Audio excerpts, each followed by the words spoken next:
Hello, and welcome to the Future Christian Podcast, your source for insights and ideas into what it means to live as a follower of Jesus in the 21st century. At the Future Christian Podcast, we talk to pastors, authors, and other faith leaders for helpful advice and practical wisdom to help you and your community of faith walk boldly into the future. Here's your host, Lauren Richmond Jr.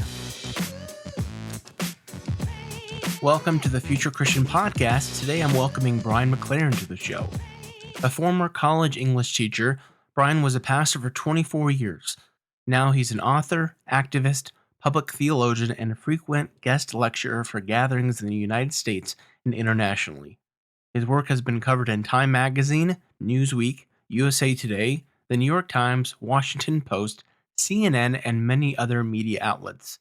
The author of more than 15 books, including Faith After Doubt, A New Kind of Christian, and what we'll be talking about today, Do I Stay Christian? Brian is a faculty member of the Living School at the Center for Action and Contemplation and lives in Florida. Welcome to the show, Brian. What else would you like our listeners to know about you? Well, I live in Southwest Florida, and I just got an email yesterday to find out my availability for my 15th year of being a sea turtle monitor. So I help go out like one morning each week and walk a 6-mile stretch of beach to see if any sea turtles laid eggs, and then we protect the nests and that sort of thing. So that's something fun that I get to do. Nice. So I've already had you on the show before, and listeners, if you're interested in hearing about Brian's kind of faith journey, I welcome you to go back and listen to that episode. I wanted to kind of hear if you would share, Brian, just a little bit about how these last couple of years have influenced, challenged your faith, and something that's been meaningful for you during this time. Yeah. Well, really, this book, Do I Stay Christian? That question, I think, has been asked by more and more people in recent years. It just feels to me like there are so many people who look at what Christians are doing in the world, and they feel they feel deep dissatisfaction about whether they want to be associated with that or not. Yeah. I feel that sadness too. I mentioned I live near the Gulf of Mexico. Our sea level rises about 1/8 of an inch every year. So the fact that I'm coming up on almost 16 years living here, the sea level has risen 2 inches in the time I've lived here. So it's this sense that the world is in trouble, and so many of our religious people are just going on with their kind of religious knitting, and they're keeping they're concerned about their own services and offerings and attendance, and don't seem to be that concerned about the fate of the earth and what that does to their neighbors. So that sort of thing, I think, is something I've been grappling with. Yeah. What has kept you grounded as you wrestle with those questions? I have my own kind of spiritual practice or disciplines that kind of help me. It really, through the years, have been indispensable. And these days, just being out in the outdoors and sensing the beauty of creation and how beautiful it is and how worth saving, that always, has a grounding effect in me, as does every experience of kindness of another human being. To me, to see a human being be kind, and I keep my eyes open for that. I was just on a series of plane flights the other day, and I just try to keep my eyes open. And it happens. If you're looking for it, it's happening all around, So those are a couple of things that help me. Yeah, that's wonderful. I'm thinking, I don't know if you've met him or come across his work. Bruce Reyes Chow had a book that came out probably a couple years ago, maybe, In Defense of Kindness. I think a really important thing. It's so true. I love Bruce, and that's such an important book. And yeah, exactly right. Thanks for mentioning him, because he really, and I know him, and that's something he lives as well. Yeah. Well, let's talk about your book. The book is Do I Stay Christian? A Guide for the Doubters, the Disappointed, and the Disillusioned. And there's so much to talk about here. you kind of hinted at what inspired the book. So if you want to share more there, but I'm kind of curious in the introduction, what really struck me was how you talk about Christianity not referring to one simple thing, but a complex mixture of things. And I'm curious if Yes. you want to share more about that for the listeners. Sure. Well, this really flowed out of a conversation I had with a group of clergy after I spoke at an event once. And we just started talking about the struggle we all had with the word Christian and how we Yeah. felt we needed to modify it or say, not that kind of Christian or something like that. And we realized that part of the problem was that the word can mean so many different, it can mean opposite things. It Mm-hmm. can mean people who love refugees, and it can mean people who hate refugees. It can mean people who are the first to show up for a transgender child and his or her parents to make sure that child is safe and the family safe. It can mean the first people to try to take away protections for transgender children. It can Yeah. mean the Yeah. first people to show up for the environment or the last people to show up for the environment. So we talked about how there's kind of a historical uh, definition of Christianity. It's a historical or cultural phenomenon. There are institutional dimensions. I'm a Christian because I belong to this institution. Yeah. There's doctrinal definitions. I belong because I subscribe to a certain set of doctrines, or liturgical or pragmatic dimensions, like I observe these holidays and I observe these rituals. That means I'm a Christian. And we could go on. I mean, experiences. I've had this spiritual experience that makes me a Yeah. Christian, or affinity. Here's where I feel that I belong, or morals that I adhere to, or whatever. There are just so many different definitions. And that's part of the challenge that we just have to acknowledge. None of us gets to say the word means for everybody what I want it to mean. it means such different things for different people. Looking at this broad list, I'm fairly big tent in my definition. You know, someone who wants to be a Christian, I'm a Christian with you too, type thing. But looking at this list, I can really see how, um, if they're Christian, as we've seen in the last couple of years, right? How, like the term evangelical Christian is almost more of a political label than a religious one. Yes. How someone in that kind of context of saying I'm a Christian could look at someone like me or you and say, "You're not a Christian. We're not Christians together," and that makes it really hard. In fact, one of the things that's really interesting as we're having this conversation, almost to the day, 100 years ago, a famous sermon was given in New York City by a fellow named Harry Emerson Fosdick, and Yeah, it was called "Shall the Fundamentalists Win?"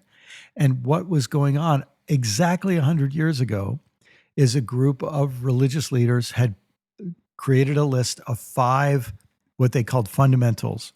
And they were out to make sure that if you didn't subscribe to all 5, they would kick you out of their denomination.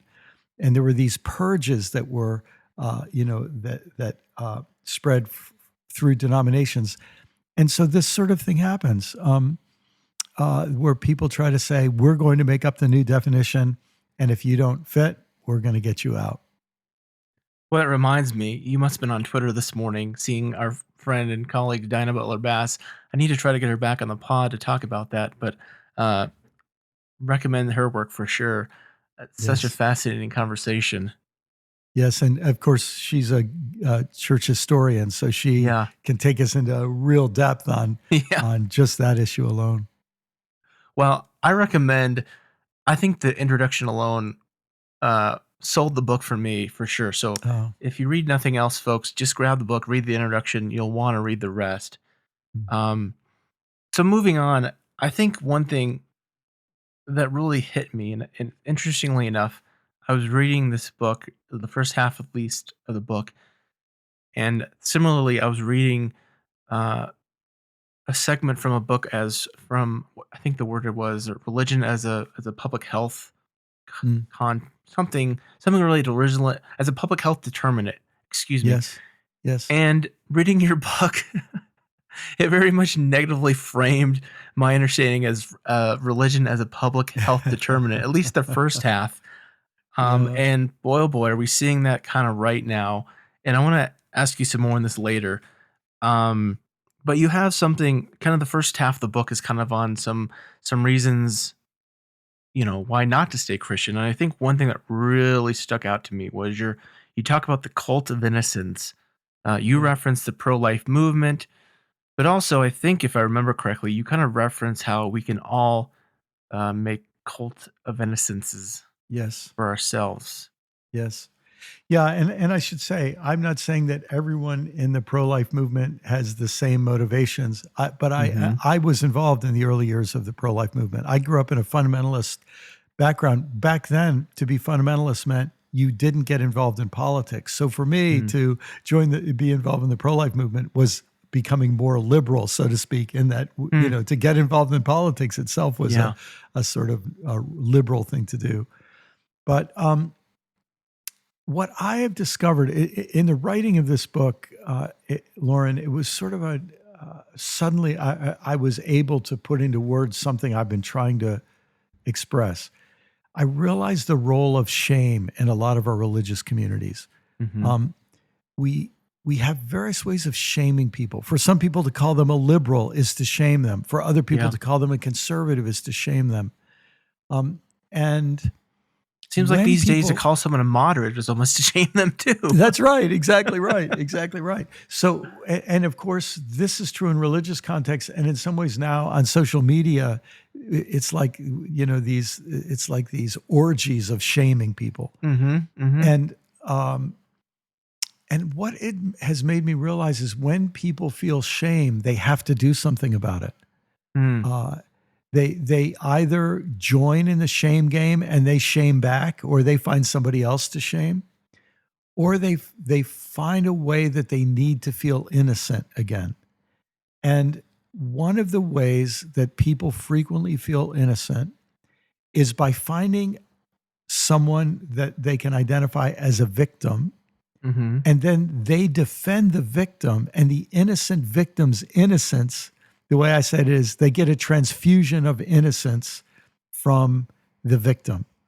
But then you identify the person, the villain who is oppressing or harming the victim.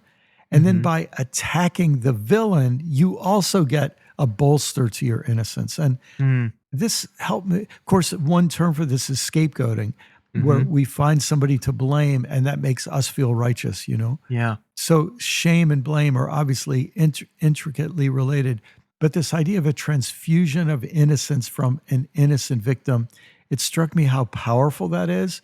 And and here's the irony when we think about Christian identity. Let's say that I notice that Christians are shaming a lot of people. And so then I say, I don't want to be a Christian anymore. In other words, I want to separate myself from the shame of them shaming people so that I can achieve my innocence, right? So Yeah. ironically, you can be running away from shaming and fall into the cult of innocence.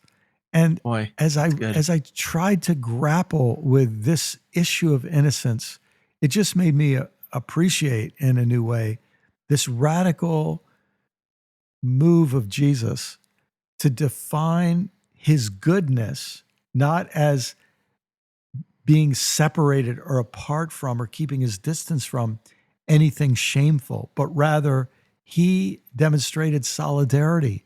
So the leper who's seen as dirty and smelly and infectious and diseased, he touches, or the sex worker who's seen as morally impure, he lets her touch his feet, and he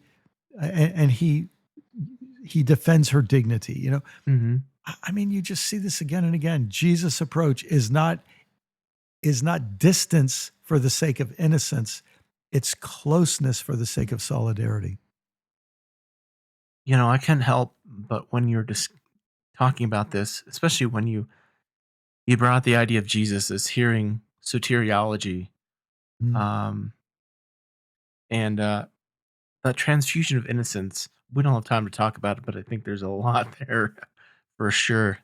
Well, and if in fact, I think this is when the more I grappled with this, the more I realized this is something that happened in the 12th century in the Christian faith, that Mm. Jesus started being used as a victim. And this is where it really is Whoa. tragic. Um, The idea is we empathize with Jesus' suffering, and then we hate the people who killed him. In Oh, fact, yeah. uh, a- Wow. and and we now are on the side of the innocent Jesus, and we're hateful and judgmental, absolutely unchristlike Mm-hmm. in our attitudes towards the people. The people who killed him, Jesus said, "Father, forgive them. They don't know what they're doing." That wasn't a revengeful, hateful attitude. Right. But and this has happened and been deeply, deeply ingrained in many strains of Christianity through doctrines like penal substitutionary atonement theory and so on. Mm-hmm. But there are other examples of it too. A wonderful scholar, Rita Brock, wrote a book Yeah. some years ago Yeah. called Saving Paradise.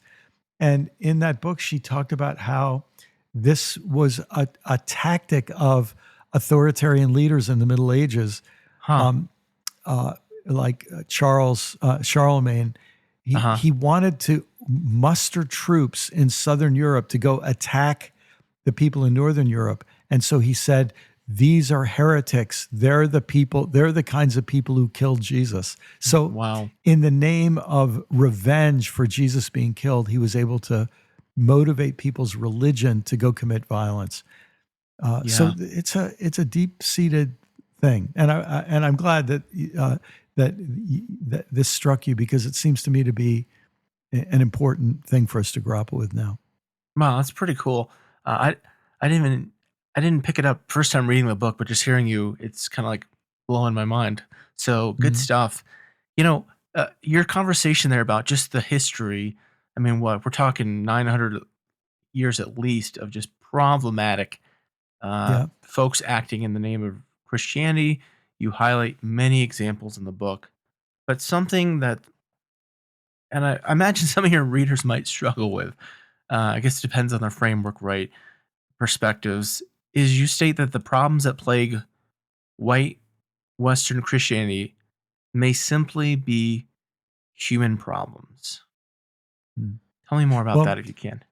sure. So I wouldn't want to reduce it, but here's what I would say: Mm-hmm. these problems that we see in Christianity are reflective of problems in the human psyche and in human society. Mm-hmm. So we can see this kind of cult of innocence among Christians, but there actually is something quite similar in one part of Islam, Mm-hmm. and we might even see something like this at work among. Well, in fact, I think the atheist communist leader Sure. Pol Pot in Cambodia Yeah. used a similar kind of cult of innocence. His version was country people who work on farms are innocent Mm-hmm. and pure, and city people are dangerous. In fact, I think he's the most popular talk show host or TV host right now. Tucker Carlson does this constantly. It's one of his most common themes, that there are these coastal elites Mm-hmm. who they're dangerous and evil, and the rest of us are the innocent victims. So this plays again and again and again in human society. And I would wish that the Christian faith were helping us to to not get sucked into this. But all Mm-hmm. too often, our Christian faith, in some ways, even plays the game in an even worse way. All the worse because it seems to me to be so out of sync with our founder. Yeah. It's you present an interesting dynamic when we think about that kind of cult of innocence of standing above perhaps in judgment and condemnation and shaming. You present an intriguingly different model of solidarity versus a supremacy of, Yes. we're the holders of truth, we're the elite, and you suggest a model of solidarity for Christianity, and I'm curious to hear more what that looks like to you. So you could take many different routes to this, but you could take a more sociological route to this, where you say, listen, if what we do when we see evil is we separate from it and try to shame it and throw it away, Mm-hmm. unless you plan to commit genocide, you can't get rid of the other, right? Hmm. And even Yeah. if you do, now you think you've made the world a better place by committing mass violence. Yeah, it's a problem. So you can't get rid of people. You can't throw them away. They continue to exist. And so you realize that there's this sense, well, the way Dr. King said it, he said the only real way to get rid of an enemy is to turn him into a friend. Mm-hmm. And that's maybe the sort of public or even political or social or relational way of dealing with solidarity, of seeing the value and importance of solidarity. Let me just say before I move on, I experienced this in a really interesting way. I was with an anti-racism activist, African American, and she happens to be Buddhist. And she said to me, we were talking once, and she talked about her empathy for white people and why white people were so afraid and acted as they did. And I just thought to myself, what an amazing thing for an Yeah. African American and is by choice Buddhist and is dealing with very often white Christians who do not show respect to her as an equal. She had empathy for them. In a sense, she was trying to experience solidarity with them. So it's very, Wow. very powerful. Yeah. She was trying to understand what makes them tick and why they would act this way. And her assumption is we're all human beings. We shouldn't act this way toward each other. What could ever happen to someone to make them act this way? So that's, outside. But there's a more internal route to solidarity too.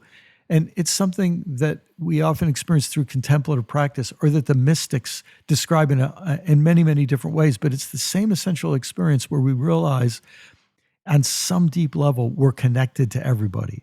That we're many different candles, but it's one flame that's burning in us all. You can even have an almost scientific understanding that if you go back far enough in evolution, we're all descendants of the same, people. We're all related. We might be distant cousins, but we're all related. And this sense of deep connection that I think many times we're graced with deep experiences of.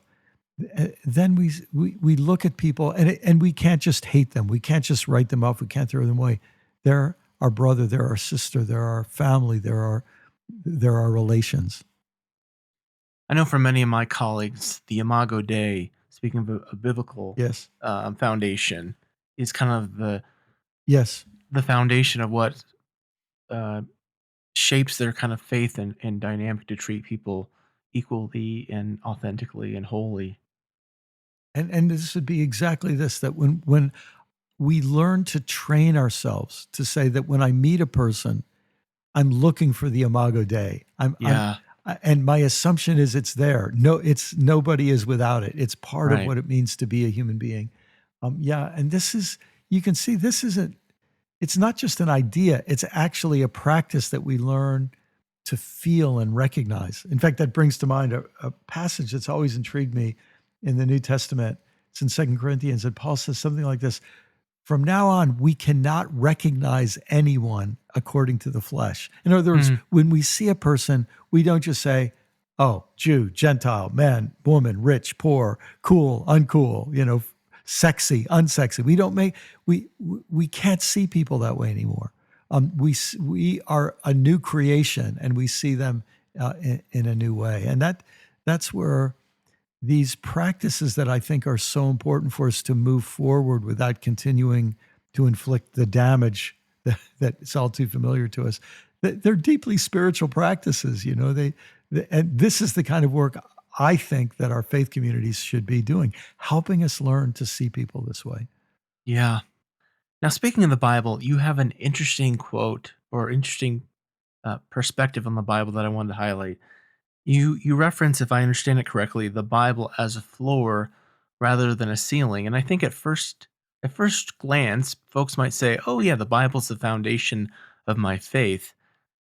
But I think, like you reference, it can often be kind of a ceiling. Talk more about what you mean by that.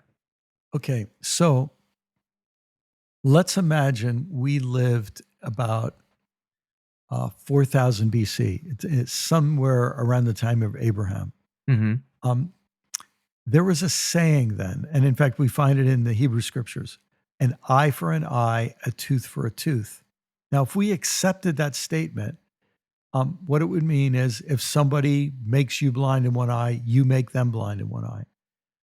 And if we were to say that statement was an improvement over the current moral standard, the current moral norm was if somebody makes you blind, you kill them and their family too, Yeah. right?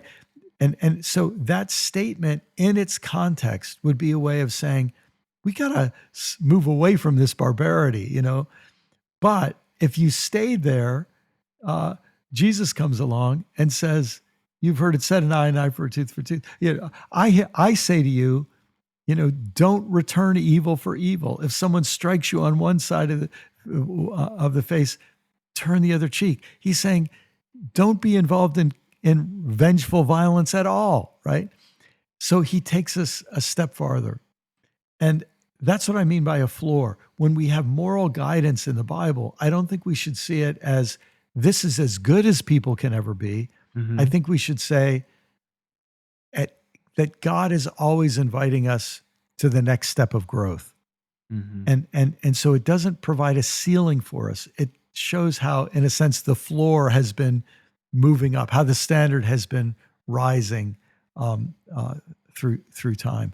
And then a lot of people read the New Testament and they say, oh, well, that's our ceiling. That's the last word. Right. But even in the New Testament, Jesus says something like, hey, guys, I have a lot more things I want to teach you, but you're just not ready for it. So the Spirit will guide you when you're ready. And several other writers in the New Testament, Paul and John, make similar statements about that the Spirit will continue to guide us in knowing what to do. Even Jesus, Jesus never says circumcision will be optional because we want to now get rid of the distinction between Jew and Gentile. Paul comes along and he's the one who does that work. And nowhere in the New Testament do we find an absolute prohibition against slavery. Mm-hmm. Thank Mm-hmm. God we are, moving on. But if people have this simplistic understanding of the Bible, they can use the Bible to justify absolutely unjustifiable things. And that's part of, I think, why many people want to leave Christianity, because they just feel that kind of morality is not going to help us. Yeah, I can't remember if I read it. It probably was in your book or somewhere else, but I think it was in your book. Just this, I think, obviously a big part of your book, at least as I understand it, is on this, leaving the faith and deconstructing, whether it's worth reconstructing.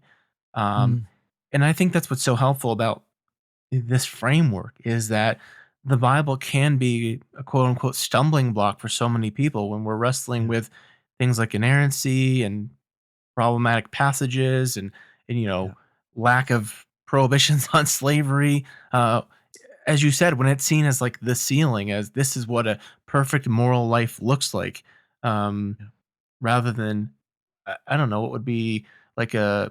Again, I'm thinking of the word foundation, not as like a this is what you build on. I don't know Yeah. if that makes sense in your metaphor. Well, one way to think of it is it's a little bit like a diary, or it's a little bit like a history that says we did this and learned this, and then we did this Yeah. and learned this, and then we did this and learned this, and we see the layers building in the Bible. There's an example I give in a previous book I wrote called The Great Spiritual Migration. When I'm 66, and so when my wife and I were in our 20s and she was pregnant with our first child, a friend gave us a book on pregnancy. And this was an older friend. She said, look, I'm not going to have any more children. My mother gave me this book. You can have this book. So the book was written in the 1960s. Wow. And the book said, nicotine has been scientifically proven to relax smooth muscle tissue. So we encourage you to smoke 1 cigarette a day through your pregnancy. And when we read this in the 1970s, we just, late 70s, we were mortified. Now, here's the interesting thing. There ought to be a medical library somewhere where that book is preserved. Mm-hmm. Not because we want people to follow that advice, but because we need to show the record of how our medical knowledge has changed over time. And I think that's what we have in the Bible. We actually see over time in the Bible self-correction happen, Mm-hmm. and people learn, and they try this and then they're ready for this. That's the sort of thing that I think we see. I think that's one of the best things that like folks like Jared Bias and Pete Enns have done is kind of help Yes. folks reframe what the Bible is and is not, and that kind of thing. I'm such a fan of Jared and Pete, and we need this so much. There is so much at stake right now because people are using the Bible to justify barbaric things right now. And look, you can do a lot of barbaric things without the Bible too. Um, there's no corner of the market on barbarism, but boy, it's especially bad when people think they're serving God and do great harm. And I think if we're going to stay Christian, we have a moral obligation to de-weaponize the Bible. Yeah, yeah. Well, let's get to that ultimate question of do I stay Christian? And I'll confess, Brian, like I'm an ordained clergy person. I'm still very much in the go team Christian perspective. So that's my bias. Like I want Yes, folks yes, to stay Christian. Uh, that being said, I understand you leave space for folks not to. But I think the intriguing question you have, or suggestion perhaps, is that a lot of people leave Christianity when really all I think, as you say, all they needed to do was to leave a confining, form or stage of Christianity. yeah, yeah. So what tends to happen, especially among more fundamentalist Christians, and by the way, this happens among more fundamentalist Jews and more fundamentalist Muslims and other communities as well, is the most conservative group says they're the only legitimate group, and any other form is almost worse than being a heathen, right? It's their greatest enemy are their members of their same religion who aren't of their stripe. And if you're brought up in that setting, then the only form of Christianity that's open to you is that fundamentalist form. Whether it's a fundamentalist Catholic or a fundamentalist Protestant or fundamentalist Orthodox. And one of the chapter I write in some depth about Jesus, I talk about the fact that you don't have to be a biblical literalist in order to be a Christian. And many people leave Christianity when what they really need to leave is literalism or fundamentalism. And there are ways of being a Christian that don't require you to be a fundamentalist. There are good ways and multiple ways. And when fundamentalists make it sound like they have the only legitimate way to be Christian, they're free to think that, but the Yeah. rest of us aren't obligated to agree with them.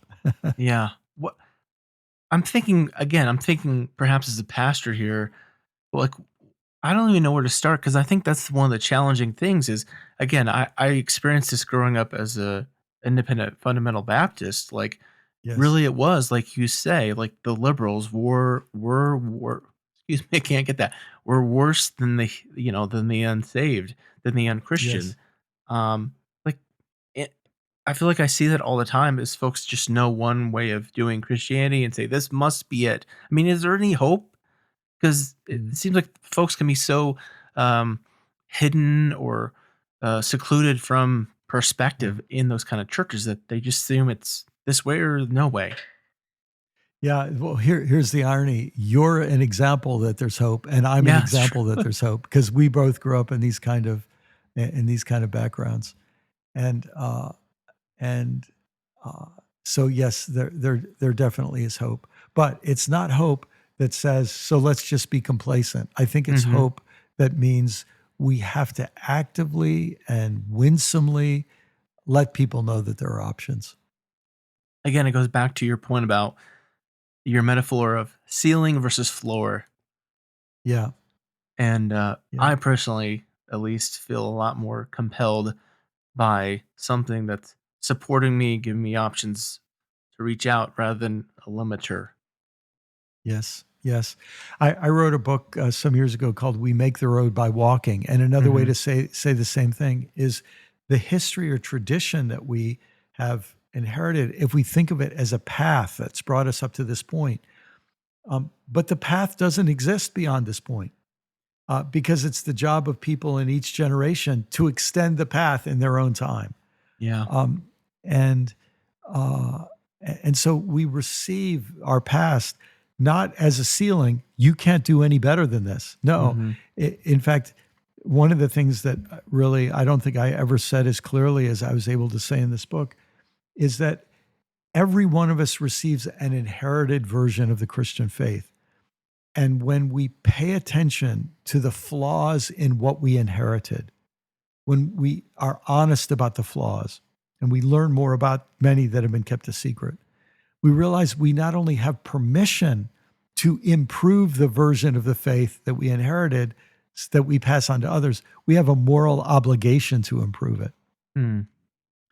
And that's a big part of the challenge that I think, I would imagine it's why you're a minister and why you're a podcaster, and it's why I'm a writer and doing the things I'm doing too. Why I call the podcast Future Christian, because I'm like, we need to do this better in the future. Exactly right. Exactly right. Yes. Well, don't give away the whole theme of the book here, but I have two more questions here before we take a break. Um, you can tease at your answer here for the first one if you'd like. How do we stay Christian? Well, the book is structured around three parts. Part one is no, and answering the question with a no. And I think we have to take seriously, if we're going to stay Christian, I think it would be very wise for us to understand why many people Hmm, don't or can't. that's good. Um, Yeah.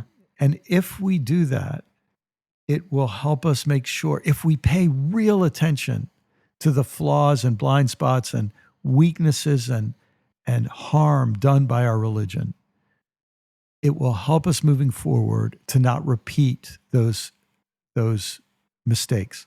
Look, I have to be honest. I am worried that the Christian faith could commit worse atrocities in the next 10 years than it's ever committed before. Yeah. Um, and uh, and for that reason, if we're going to stay Christian, I don't think we should skip over paying attention to our mistakes, and that will be humbling for us, and it will help us to say we need to learn lessons from our past. The biblical word for this is repentance. It will Hmm. help us have second thoughts about what we've inherited and what we currently think. Um, and in part two of the book, which is yes, I try to offer some of the ways that I think we can, in good faith, remain Christian. And one of them is that we will not be silent when we see our fellow Christians doing things that we see to be harmful and dangerous and unloving and unchristlike. We have we have an obligation to not just give tacit permission by our silence. I talk about those sort of things in part two of the book. But the last third of the book is called How, and it basically says, look, some of us are going to stay Christian, some of us aren't. The next morning, we have to wake up and decide, how are we going to live? What kind of people do we want to be? And that to me is the real question. And I actually think that's the question that Jesus would be most happy about us asking anyway, not whether Yeah. we wear a label. The way he said it is, what kind of fruit does the tree of your life bear?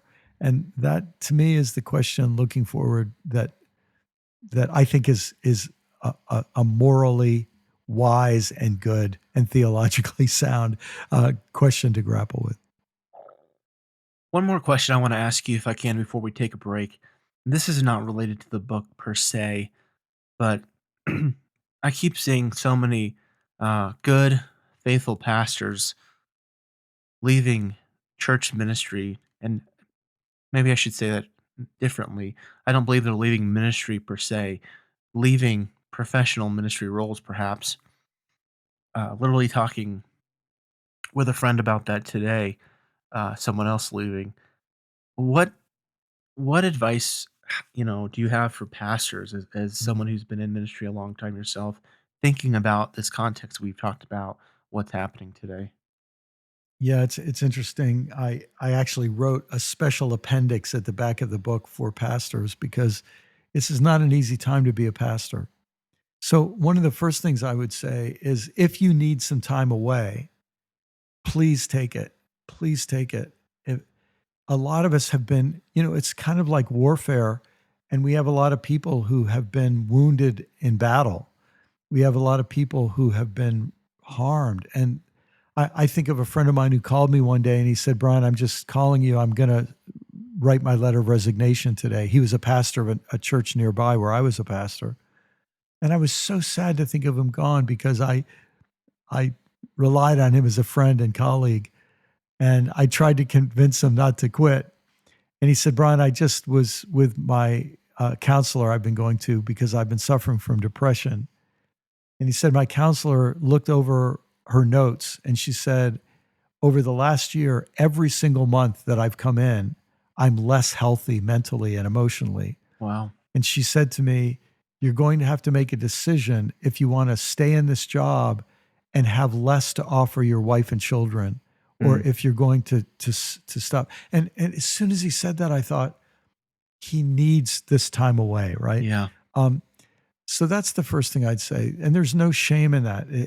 You're making a wise decision. If we have a reflex in our body. If you put your hand on a hot stove, your hand pulls away because Yeah. there's something in us that says, don't let this result in more tissue damage than is necessary." But then the other thing I would say is, um, you know, don't bring permanent solutions to temporary problems. In other words, give yourself the time you need to heal, and don't burn bridges or lock or throw a grenade behind you to blow up the bridge behind you. Um, Keep your options open because better days might be ahead, and there might be new options that open up to you that right now you can't imagine because of what you've been through. Some good thoughts there. Let's take a quick break and we'll come back with some closing questions. All right, we're back with Brian McLaren. And Brian, thanks so much for your time here and conversation. Um, I wanted to ask you if I could, just as we kind of finish this out, you kind of mentioned just I think your words were pretty chilling there about Christianity having the potential in the next 10 years to do kind of greater damage, than what we've done historically. Thinking about the current realities of Christian nationalism, the current, as we record this, of Roe v. Wade, what do you think history will remember from our current time and place?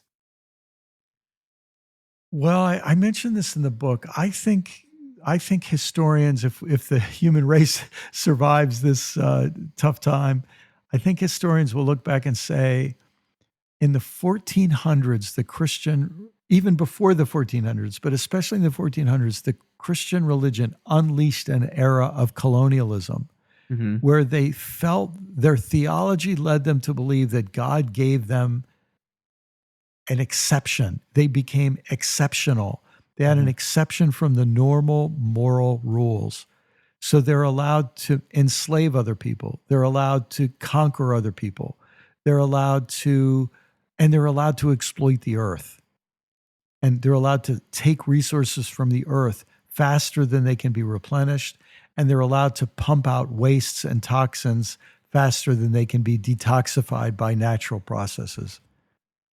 And I think that if the Christian faith is going to survive and if the human race is going to survive, we're going to have this reckoning with the unsustainable form of Christianity that has been dominant for over 500 years now. And and that will be that, and a lot of people aren't willing to do that. They're doubling down. You Yeah. hear a drill baby drill, all that sort Yeah. of thing. And and Christians who are willing to see all the faults in everyone else and will not, and they want to get out of the textbook anything that tells the truth about mistakes that they made in the past. I mean, it's shameful You and should it's know this living in ignorant and it's Florida, right? foolish. My God. Exactly right. Exactly right. And so many times these are either they're Christians coming up with the idea, Hmm. or they're authoritarians who know how to manipulate Christians by by propaganda. Yeah.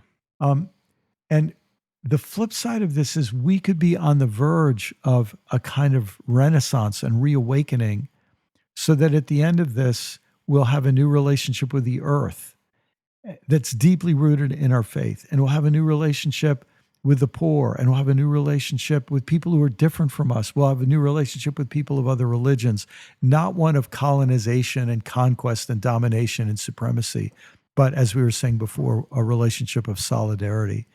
That to me is a beautiful possibility in the midst of all the danger. And I have to ask too, again, as someone who's an ordained clergy person, one of the things I wrestle with is this something I can financially stake a career to?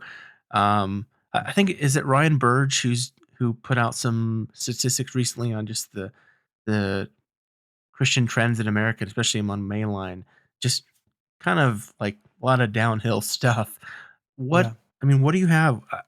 This is perhaps me asking personally, like, what do you have for thoughts on, you know, what the next 10, 15 years of Christianity will look like for churches, for clergy, that kind of thing?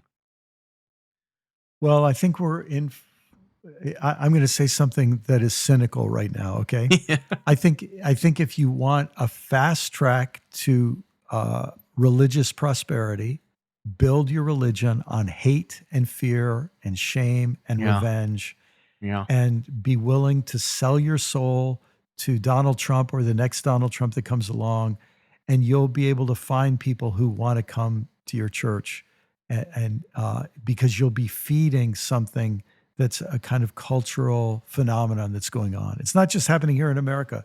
Yeah. It's happening in Brazil. It's happening in Philippines. It's happening in many Hungary. Happening in Russia. Many other places.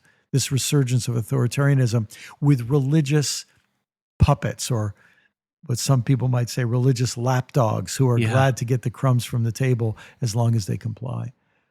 And if you don't want to take that path, which I know you don't, then what I'd say is we inherited an assumption that there was a career in ministry that would pay our bills. And if we just were good, decent at our job, it would all be taken care of. I think that will not be true Yeah. in the coming years.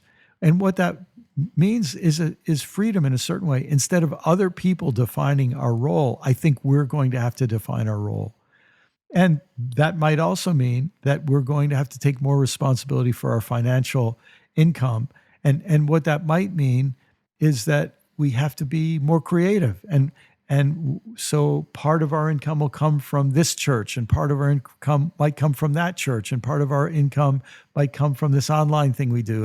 In other words, I think we're going to have to we'll be in a situation a lot more like Paul was in the first century, when he had to make tents to keep. In other words, being an apostle, being probably the leading apostle of his time, was not a full-time paying job with benefits. But the ministry was worth it to find ways to make it work. And that's what I think more and more of us will have to do. Well, I appreciate those words, at least personally, Brian. So thank you. The Thanks. book is How Do I Stay Christian? A Guide for the Doubters, the Disappointed, and the Disillusioned. This comes out May when? 24th. Okay, so I believe this episode will air shortly thereafter. So the book will be available for purchase, I assume, everywhere books are sold. Yes? That's right. Yes. Great. Tell folks where they can connect with you. My website is brianmclaren.net, and it's MCLAREN.net. And there's links there to my social media and to the podcast they do with the Center for Action and Contemplation, and a lot of other resources. Well, great. Brian, thanks so much for the time. I really enjoyed the book, and I wish you God's peace. Well, thank you. And please keep up the good work with this podcast. We need more people thinking about a better future for Christianity. Thank you. Thanks. Peace be with you. and with you. Thanks for joining us on the Future Christian Podcast. To learn more about Lauren or the podcast, visit future-christian.com. One more thing before you go. Do us a favor and subscribe to the podcast. And if you're feeling especially generous, leave a review. It really helps us get the word out to more people about the podcast. The Future Christian Podcast is a production of Torn Curtain Arts and Resonate Media. Our episodes were mixed by Danny Burton, and the production support is provided by Paul Romig-Levitt. Thanks, and go in peace.